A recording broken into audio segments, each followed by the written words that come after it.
दोस्तों, अगर आपको हमारी चैनल की हॉरर स्टोरी पसंद आए तो हमारे वीडियो को लाइक कीजिए, हमारे चैनल को सब्सक्राइब कीजिए और अपने उन दोस्तों में शेयर कीजिए जो हॉरर स्टोरी देखना पसंद करते हो। तो चलिए शुरू करते हैं आज की कहानी। गांव का नाम था भैरवपुर। नाम जितना भारी, गांव उतना ही डरावना। दिन में एक गांव बिल्कुल सामान्य लगता था। खेत, मिट्टी के घर, मंदिर की घंटी और बच्चे की आवाज, सब कुछ सामान्य। लेकिन सूरज ढलते ही भैरवपुर का रंग बदल जाता था। एकदम सन्नाटा, जैसे कोई गांव में बसता ही नहीं हो। शाम होते ही लोग अपने दरवाजे ऐसे बंद कर लेते थे जैसे उस घर में किसी को आने देना नहीं चाहते थे। खिड़कियों पर मोटे पर्दे डाल दिए जाते थे, जैसे बाहर का कोई भी चीज अंदर की तरफ ना देख पाए। कोई बाहर जाने की हिम्मत तक नहीं करता था। उन लोग अपने सारे काम दिन में ही पूरा कर लेते थे, जितने भी जरूरत के काम होते थे।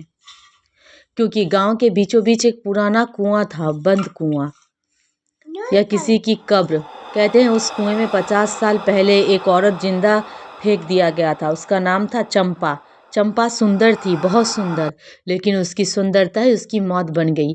गांव के कुछ दरिंदों ने उस पर झूठा इल्जाम लगाया, डायन होने का। एक रात बिना सुने समझे उसे घसीट कर कुएं तक लाया गया। चंपा चिल्लाती रही, रोती रही, मैं इंसान हूँ, भगवान के लिए छोड़ दो। पर किसी को उस पर दया नहीं आया, किसी का दिल नहीं पसीजा। उस कुएं में उसे धक्का दे दिया गया। उस दिन के बाद से कुएं से एक आखिरी चीख निकली, ऐसी चीख जो सुनकर पत्थर भी रो पड़े। उसके बाद कुआं बंद कर दिया गया। चंपा मरी नहीं थी। सालों बाद गांव में अजीब अजीब घटनाएं होने लगी। रात में कुएं के पास औरत के रोने की आवाज आती। कभी कभी कुएं से लाल आंखें चमकती दिखती। जो भी रात में अकेला निकलता वह सुबह नहीं लौटता। उसकी लाशें मिलती, सूखी हुई, जैसे शरीर का सारा खून निचोड़ कर लिया गया हो। चेहरे पे जमी हुई डर की आखिरी शकल।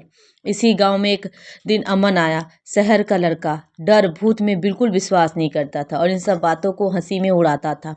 वो अपने दादा का पुराना घर बेचने आया था। गांव वाले ने उसे चेतावनी दी, बेटा सूरज ढलने के बाद बाहर मत निकलना। अमन हंस दिया, डर तो बच्चों की चीज होती है। उस रात अमन को नींद नहीं आ रही थी। अचानक कुएं की तरफ से आवाज आई, अमन। उसका दिल जोर से धड़क उठा। मैं तो किसी को जानता ही नहीं यहाँ, उसने खुद से कहा। फिर आवाज आई, अमन मुझे बाहर निकालो। जिज्ञासा में अमन बाहर निकला। कुआं, चारों तरफ सन्नाटा। अचानक कुएं से एक सफेद हाथ बाहर निकला। अमन पीछे हट गया। फिर एक चेहरा धीरे धीरे ऊपर आया, लंबे उलझे बाल, सूखी चमड़ी, खून से भरा लाल आंखें। तुम कौन हो? अमन की आवाज कांप रही थी। औरत मुस्कुराई। वो मुस्कान कब्र की मुस्कान थी। मैं चंपा। अमन भागना चाहता था, लेकिन उसके पैर जमीन में जड़ गए। चंपा की आवाज गूंजने लगी, उन्होंने मुझे मारा, जिंदा दफनाया। अब हर पूर्णिमा की रात में बाहर आती हूँ और जो भी मुझसे नजर मिलाता है वो कभी नहीं बचता। अमन चिल्लाया, मुझे छोड़ दो। चंपा हंसी, खून जमा देने वाली हंसी। तुम्हारे दादा भी उस रात थे। अमन सन रह गया। झूठ नहीं। चंपा की गर्दन अजीब तरीके से घूमी। उन्हीं के हाथों ने मुझे धक्का दिया था। अमन भागा, घर पहुंचा, दरवाजा बंद किया, लेकिन दीवारों से खून टपकने लगा। छत से चंपा उल्टी लटकी हुई दिखी। अब भागने का समय खत्म। उसके बाल सांपों की तरह हिल रहे थे। अमन ने आंखें बंद कर ली। सुबह जब गांव वाले पहुंचे, घर के अंदर अमन की लाश थी, मुंह खुला हुआ, आंखें बाहर को निकली हुई और चेहरे पे वही डर जो मरने वक्त सबके चेहरे पे होता है। अंत, शुरुआत। उस रात के बाद से अब कुएं से दो आवाज आती है, एक चंपा की, दूसरी अमन की। कहते हैं